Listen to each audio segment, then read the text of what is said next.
మన Congress party Mamnoor parliament అభ్యర్థి వంశీచందర్ గారు మాట్లాడుతూ గౌడ కులస్తులకు శ్రీనివాస్ గౌడ్ గారు ఏమీ సాయం చేయలేదు, సర్వాయి పాప అనే విగ్రహం గురించి ఏం పట్టించుకోలేదని మాట్లాడడం జరిగింది.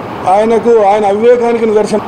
ఇవాళ ముఖ్య ఎక్సైజ్ మినిస్టర్ శ్రీనివాస్ గౌడ్ గారు ఆయన డిఓ లెటర్ మీద మినిస్టర్ గారు సీఎం గారికి డిఓ లెటర్ను ఫార్వర్డ్ చేస్తూ 3 కోట్ల రూపాయలు ట్యాంకు బండి మీద సర్వాయి పాప అనే విగ్రహాన్ని 3 కోట్లు మంజూరు చేసినందుకు జియో ఇవాళ రిఫరెన్స్లో శ్రీనివాస్ గౌడ్ డిఓ లెటర్ ద్వారా మంజూరు చేసినట్లు ఇవాళ జియో ఉంది. అదేవిధంగా ఇవాళ గతంలో సర్వాయి పాప అంటే ఎవరు ఎక్కడ కూడా సర్వాయి పాపను ఆనవాళ్ళు లేకుండా చేశారు. గతంలో తెలంగాణ ప్రభుత్వం ఏర్పడిన తర్వాత కేసీఆర్ ముఖ్యమంత్రి అయిన తర్వాత ఆ రోజు కిలా షాపూర్ అనే కోట, ఆ కోటకు శ్రీనివాస్ గౌడ్ గారు వెళ్ళి అక్కడ విజిట్ చేసి కోటకు 2,50,00,000 రూపాయలతోటి మంజూరు చేసి ఆ జియో కాపీ కూడా ఇక్కడ జియో కాపీ కూడా ఇక్కడ మనకు శాంక్షన్ అయినట్టు ప్రొసీడింగ్ కూడా ఉంది. మనకు 2.5 కోట్లు ఆ కోటని మొత్తం మెయింటైన్ మొత్తం, ఎందుకంటే ఆ కోటని మైనింగ్ వాళ్ళ కాంగ్రెస్ ప్రభుత్వం గ్రైనేట్కు మైనింగ్ ఇస్తే దాని మైనింగ్ని క్యాన్సిల్ చేయించి ఖచ్చితంగా కోట సర్దార్ సర్వాయి పాప అన్న కోటను ఆయనకు ఉండాలి ఖచ్చితంగా అని చెప్పి ఇక్కడ స్థానికుల అభిప్రాయం మేరకు మనకు మంత్రి గారు విజిట్ చేసి అక్కడ మైనింగ్ని కూడా టెండర్ను రద్దు చేసి ఆ లీజును రద్దు చేసి ఖచ్చితంగా కోటను మరమ్మతులు చేయడం జరిగింది. ఇవాళ శ్రీనివాస్ గౌడ్ ఒక ఏఐసి లీడర్ అని చెప్పుకుంటావు, ఒక పార్లమెంట్ అభ్యర్థి అని చెప్పుకుంటూ కనీస అవగాహన లేకుండా నీవు ఢిల్లీ స్థాయి లీడర్ అంటావు, కానీ ఇలా గల్లీ స్థాయిలో నీ మాటలు మాట్లాడుతుంటే గల్లీ స్థాయిలో ఉన్నాయి. ఈరోజు అధికారికంగా సర్వాయి పాపని సర్దార్ సర్వాయి పాప అన్నది సాకల ఎల్లమ్మ కానీ కుమ్రం భీమ్ కానీ ప్రతి ఒక్కరు కూడా ఇవాళ తెలంగాణ ప్రభుత్వం వచ్చినాక వర్ధంతులు జయంతులు అధికారికంగా నిర్వహిస్తున్నామంటే అది కేసీఆర్ పుణ్యం.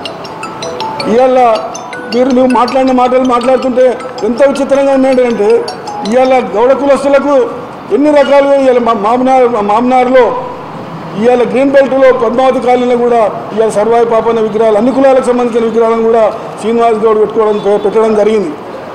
ఇవాళ శ్రీనివాస్ గౌడ్ పాప అనే విగ్రహం గురించి ప్రయత్నం చేయలే అంటాడు. మళ్ళీ జీవో చూడు, నువ్వు పార్లమెంట్ అభ్యర్థి అని ఏ విధంగా నిలబడతావు? కనీస అవగాహన లేకుండా మాట్లాడుతావుగా. పార్లమెంట్ అభ్యర్థి ఉంటే మాట్లాడినప్పుడు ఆచితూచి మాట్లాడాలి. మేము అధికారికంగా ఇవాళ జయంతి వర్ధంతి కార్యక్రమాలన్నీ అధికారికంగా 10 లక్షల రూపాయలు మంజూరు చేసి అధికారికంగా ఇవాళ చేసిన ఘనత శ్రీనివాస్ గౌడ్. ఈరోజు నీరా ప్లాంట్ మా హైదరాబాద్లో నడిపడుతున్న జల విహార్లో ఇవాళ మన అక్కడ 12 కోట్లతోటి ఇవాళ నీరా కేఫ్ను పెట్టి ఇవాళ గౌడ కులస్తులే నీరే నమ్ముకునే విధంగా ఇవాళ అక్కడ ప్లాంట్ను ఏర్పాటు చేయడం జరిగింది.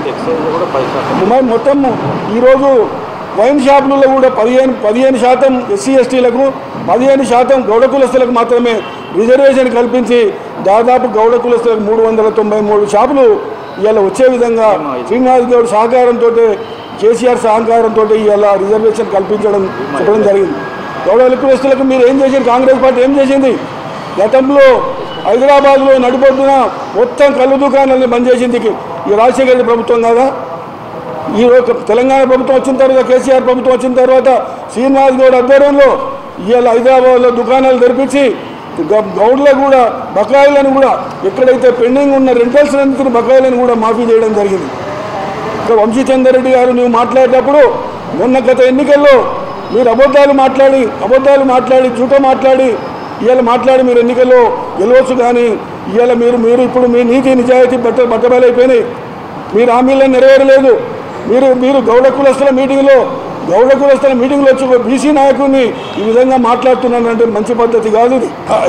మనకు ఎక్స్గ్రేషియా గతంలో గీతా కార్మికుడు చనిపోతే ఎక్స్గ్రేషియా లేకుండే, కానీ మన శ్రీనివాస్ గౌడ్ గారు ఎక్సైజ్ మినిస్టర్ ఉన్న తర్వాత ఎక్స్గ్రేషియాని 5 లక్షలు చనిపోయిన వెంబడే వాళ్ళ అకౌంట్లో వేసే విధంగా కూడా మన జీవోలు కూడా ఇష్యూ చేయడం జరిగింది. ఎన్నో కార్యక్రమాలు ఇవాళ గౌడ కులస్తులకు అన్ని రంగాల గతంలో వేధింపులు ఉండేటివి. ఇవాళ గౌడ కులస్తులు మామూలు చేసుకోవాలంటేనే వేధింపులు ఉండేది, వైన్సులలో వేధింపులు ఉండేది. కానీ తెలంగాణ ప్రభుత్వంలో స్వేచ్ఛనియడం జరిగింది. ప్రతి ఒక్క గీతా కార్మికులు కళ్ళు అమ్ముకునే విధంగా అన్నిటికీ పూర్తి సహకారం శ్రీనివాస్ గౌడ్ చేయడం జరిగింది.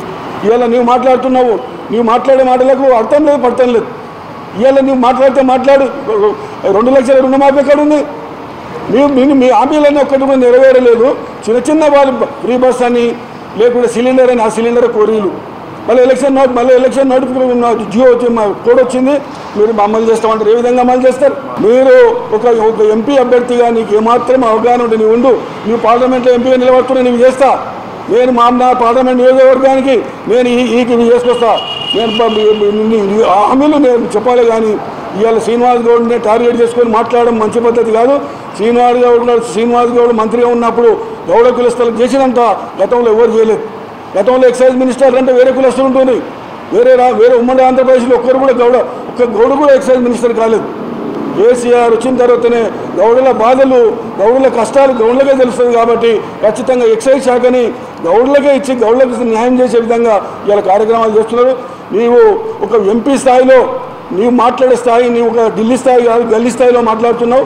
మాట్లాడే ధోరణి పేరు మార్చుకోవాలి. శ్రీనివాస్ గౌడ్ ఎప్పుడు కూడా ఆయన అన్ని కులస్తుల విషయంలో, గౌడ కులస్తుల విషయంలో కానీ అన్ని కులస్తుల విషయంలో, ఇవాళ కోకాపేటలో 5 ఎకరాల స్థలము 5 కోట్లతోటి ఇవాళ కేసీఆర్ గారు మంజూరు చేయడానికి, ఆ మంజూరు కావడానికి కూడా కారణం శ్రీనివాస్ గౌడే. ఇవాళ ఎన్ని ఆత్మగౌరవ భవనాలు అన్ని కులాలకు ఏ విధంగా ఇచ్చారో గౌడ కులస్తులకు కూడా శ్రీనివాస్ గౌడ్ ఆధ్వర్యంలో అక్కడ కోకాపేటలో 5 కోట్లతోటి గౌడ భవన్ కూడా నిర్మించుకుంటున్నాం. ఇక్కడ మామనాడులో మనకు గౌడ కులస్తులకు కూడా ఇక్కడ కూడా గౌడ భవన్ 3 కోట్ల రూపాయలు మంజూరు చేయడం మన జీవో కాకుండా మనకి. ఇవాళ అన్ని రకాలుగా చేస్తుంటే ఏదో ఒక అబద్ధాలు మాట్లాడడం మీకు పని చేత కాదు, హామీలు నెరవేర్చడానికి మీ నుండి కాదు. దాన్ని మాట్లాడడం మాత్రం చూట మాటలు, బట్టేబాజీ మాటలే మీరు మాట్లాడుతున్నారు. ఇప్పటికైనా కూడా అధికార పార్టీలో ఉందాతనం ఉండాలి, ఏ విధంగా మంచిగా మాట్లాడాలి. మేము ప్రతిపక్ష పార్టీలో ఉన్నాం ఏంటంటే మీరు హామీలు ఎందుకు నెరవేరలేదు, ఎందుకు తప్పు మాట్లాడుతున్నాం, వేలెత్తుచ్చు పెట్టేవాళ్ళం మేము ప్రతిపక్ష పార్టీ. కానీ మీరు అధికార పక్షం పోయి ప్రతిపక్ష పాత్ర పోషిస్తున్నారు, మేము అధికార పక్ష పాత్ర మేము పోషిస్తున్నాం. ఇప్పటికైనా మీరు మాట్లాడేటప్పుడు అవగాహనతో మాట్లాడండి. మీరు చేసిన పనులు మీకు దమ్ముంటే మేము ఇప్పుడు జీవోలు ఉన్నాయి, మేము తప్పని నిరూపించు. మీరు ఏ విధంగా అబద్ధాలు మాట్లాడి పాపన్న విగ్రహాన్ని ఇంతవరకు కూడా మీరు ప్రయత్నం చేయలేదు. మేము మాట్లాడతాం, మేము ప్రయత్నం చేస్తాం అంటే ప్రయత్నం కాదు. మేము ఆల్రెడీ జీవో వచ్చినప్పుడే ఎలక్షన్ కోడ్ వచ్చింది కాబట్టి చేయలేదు. ఇప్పటికైనా చూసి ఒక ఎంపీ అభ్యర్థిగా నువ్వు మాట్లాడే మాటల ధోరణి మార్చుకో. నువ్వు అబద్ధాలు మాట్లాడితే ఇప్పుడు పబ్లిక్ నంబరు, చాలా జాగ్రత్తగా ఉండాలి. గౌడ కులస్తులు కూడా ఖచ్చితంగా గౌడ కులానికి కూడా శ్రీనివాస్ గౌడ్ అన్ని రకాలుగా ఇలా రాష్ట్ర స్థాయి నుండి గ్రామ స్థాయి వరకు కూడా అన్ని రకాలుగా ఆయన బెనిఫిట్ చేసే విధంగా కార్యక్రమాలు చేయడం జరిగింది.